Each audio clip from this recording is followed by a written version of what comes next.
Hello everyone, আজকে আপনাদের জন্য আবারও নিয়ে এসেছে একটি নতুন ডায়াগ্রাম। এর মাধ্যমে আপনারা জানতে পারবেন কিভাবে how to make photocell sensor in switch to light wiring diagram তৈরি করা হয়। চলুন দেখে নিই কিভাবে তৈরি করা হয়।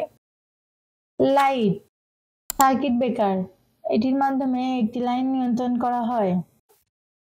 ডে নাইট সেন্সর, এটি আলোর উপস্থিতি শনাক্ত করতে পারে।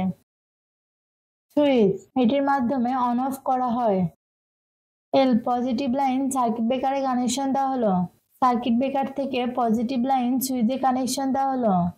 সুইচ থেকে পজিটিভ লাইন ডে নাইট সেন্সরে কানেকশন দেওয়া হলো। ডে নাইট সেন্সর থেকে পজিটিভ লাইন লাইটে কানেকশন দেওয়া হলো।